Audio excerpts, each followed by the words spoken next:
Mesdames et messieurs, dans cette vidéo, on va voir comment on associe une matrice à une application linéaire sur un exemple.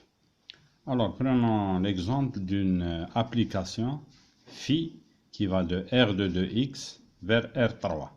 R de 2x étant l'espace des polynômes de degré inférieur ou égal à 2 à coefficient dans R.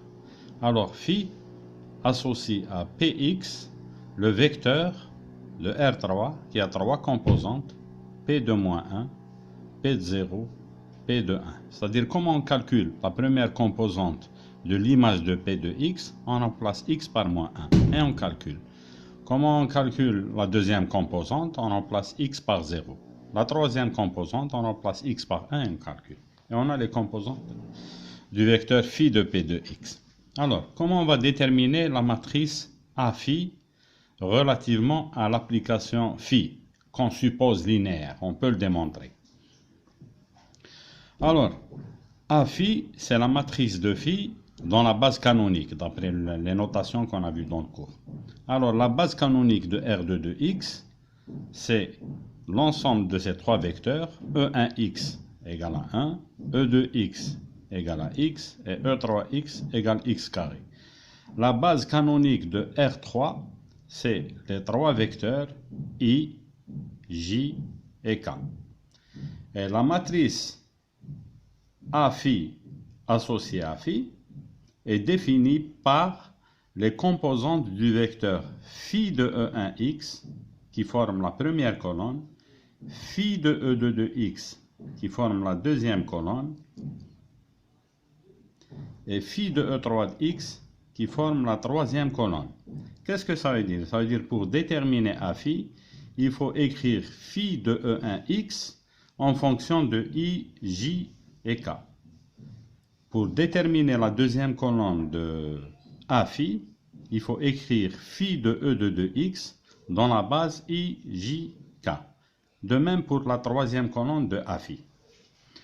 Alors, pour pouvoir trouver les composantes du premier vecteur colonne, il faut calculer phi de E1x. Alors, phi de E1x, d'après la définition, c'est E1 en moins 1, E1 en 0, E1 en 1. Alors, E1x, on revient à E1x, c'est toujours égal à 1. C'est-à-dire, tu remplaces x par ce que tu veux, E1x va être égal à 1. Donc, E1 en moins 1, c'est égal à 1. E1 en 0, E1 en 0, c'est égal à 1, c'est 1. E1 en 1, donc E1 en 1, c'est égal à 1, c'est égal à 1.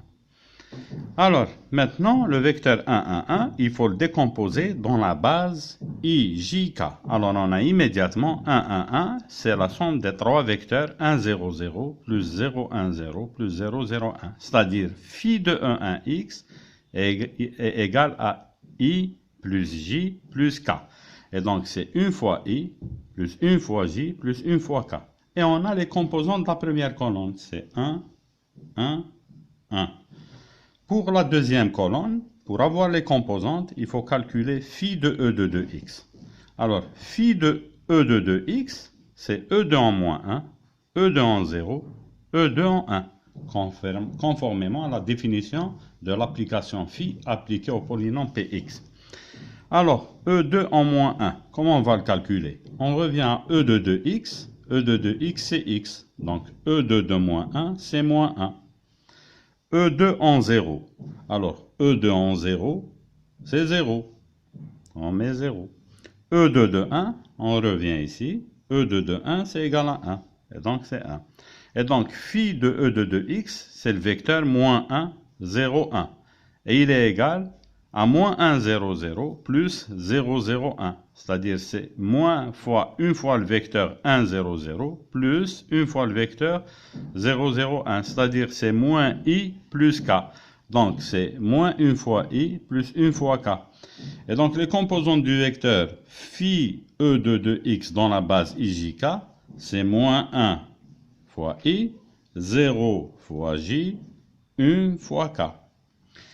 Pour les composantes du troisième vecteur colonne de A phi, c'est-à-dire phi de E3x, Alors, phi de E3x, c'est E de E3 de moins 1, E3 de 0, E3 en 1.